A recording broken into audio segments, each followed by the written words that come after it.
Hello my friends, welcome to Haein Yoga. Today we will be focusing on headstand. If you're saying, oh, this is not for me, I must insist even more that yes, it is for you. The point of today's practice is all about seeing beyond what seems possible and cultivating trust in our potential. Let me start with saying this. Headstand is easy. Trust me, it is easy. I'm not going to tell you how long it will take, but from my experience with some people, it takes a single session. For some, it takes few months, and for some, it takes a year or more. How long it takes isn't really important. What's really important is, do you want to see what you're capable of? If the answer is yes, come along. All right. We're going to start with a few conditioning exercise and few action drills before we go into actual headstand.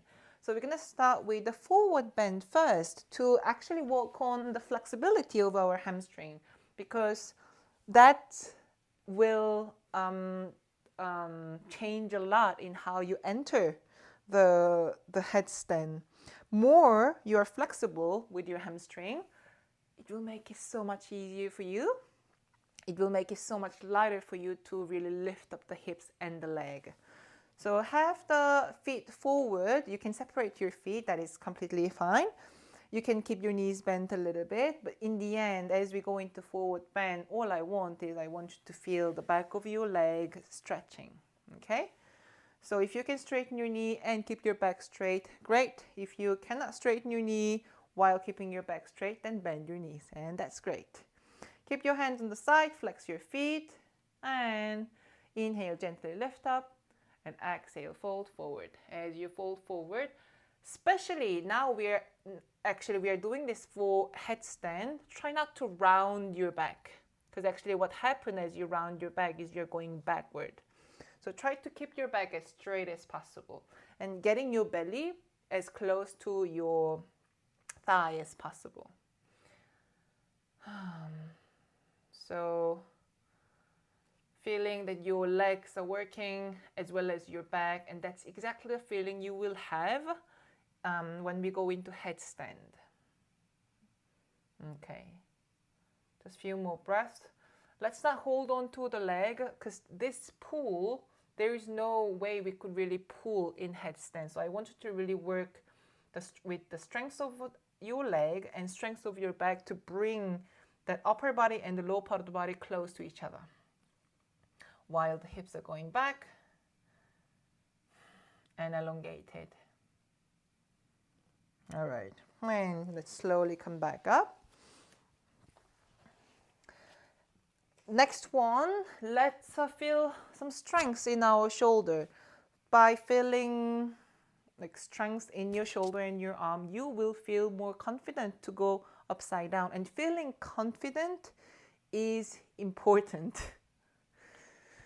So have your elbows shoulder wide distance, interlock your fingers, and from here just simply lift up your hips, so it's a bit like a downward facing dog, but on your elbows. Very simple. You want to go forward with your head and your shoulder, and then come up and open your shoulder. Go forward with your shoulders and your head, and come up and open your shoulder. Feet does not have to be together. Feet can be wide apart, wider than hip wide distance. And repeat this a few times. And you want to go as far as you can, where you know that you can come back up. It's really important that you work both way, not just way down and collapse.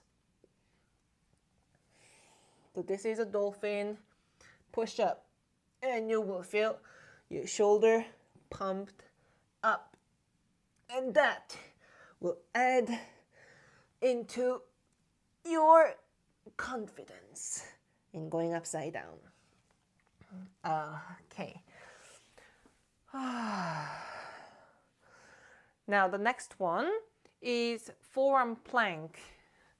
The difference here will be you will have your feet together and toes pointed, so you will be on the top of your feet. It will be a bit more challenging. But the reason why I want you to come in forearm plank in this way is for us to remember the straight line. So tucking the tailbone in, keeping the legs together, head aligned with the spine, shoulder blades away from each other. This is a really great way to remember how much work is there to actually keep the body line straight when it comes to weight bearing.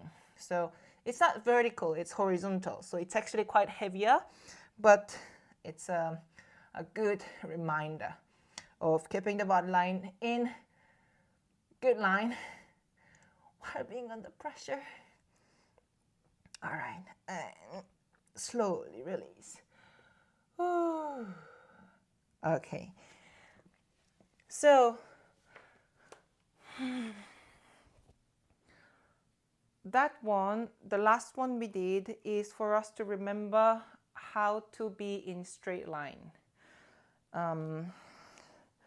And the one before dolphin push-up was to feel the strength in the arms. And the very first thing we did, forward bend, was to actually increase flexibility in our hamstring, which will be incredibly helpful for headstand. Now, we're going to combine all of this together and put it into action drill. Coming into dolphin, and from here, bring your shoulders right on top of your elbows and walk your feet as close as your elbow as you can without going farther with your head. So as you walk forward, you want to lift up your hips as much as you can. And then you come into kind of a similar feeling that you were before in forward bend, but upside down with the pressure in your arms. Lifting up the tailbone and bringing your abdomen and your thigh as close as possible. And walk back, release, and try once again. Walk your feet forward. Do not go further than your shoulders on top of your shoulder. You can keep your head down, as we don't need to look to find balance, and release. I hope this makes sense. So what is happening here is you fix your shoulders and then you walk your feet as close as possible, lifting up the hips and bringing your thigh and your abdomen as close as possible, because it's that action, that active flexibility and lifting up of the hips and pushing against your arms against the floor. That's what brings your hips up. Now, the last action drill is from dolphin pose. This time open your hand and you're going to place the top of the head on the floor. And lifting up your hips, simply press your elbows against the floor and lift up your head away from the floor and slowly bring it down. And repeat this few more times. So this feels a bit like a dolphin push-up. The reason why we're doing this is because when we go into headstand, it's very easy to just collapse everything into the head. But you want to really resist with your elbows against the floor. So by trying to lift up the head, actually you remember what does elbows do in headstand. Okay. And coming down. Now, let's go for this. You're always welcome to revisit all these steps. They each are very valuable steps and the conditioning exercise for headstand. So coming into headstand, there are a lot of pieces that is already covered. Elbows shoulder wide distance, interlock your finger, palms open, back of the head against the hand, top of the head against the floor. Your head is not on your hand, and lift up your hips. Now here, remind yourself to, okay, being really on your elbows, almost like you can lift up your head off the ground. That's how much you need to be engaged with your arms. As you walk forward, remember to not roll the head, but lift up the hips, press the elbows against the floor, thighs close to your abdomen, and then one knee to the chest, press your elbows against the floor, wait till the other foot becomes light, and then bring the other knees to the chest. So here we are in half headstand. This is the first place you want to come.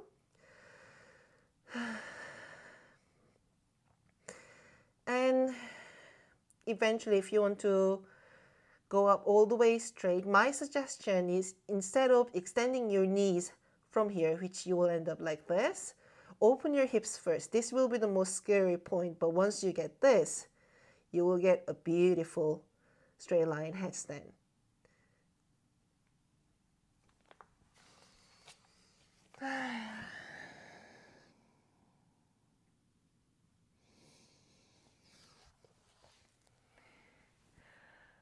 All right. I hope you enjoy, have fun with it, and again, try with telling yourself it can be easy, you know? Thank you everyone for joining me today. Share with me and the community your success story of finally doing something that you never thought it was possible. Comment below. If you like this video, give a thumb up and subscribe to my channel for weekly yoga practice. I wish you a beautiful, beautiful day and see you next week. Keep shine on.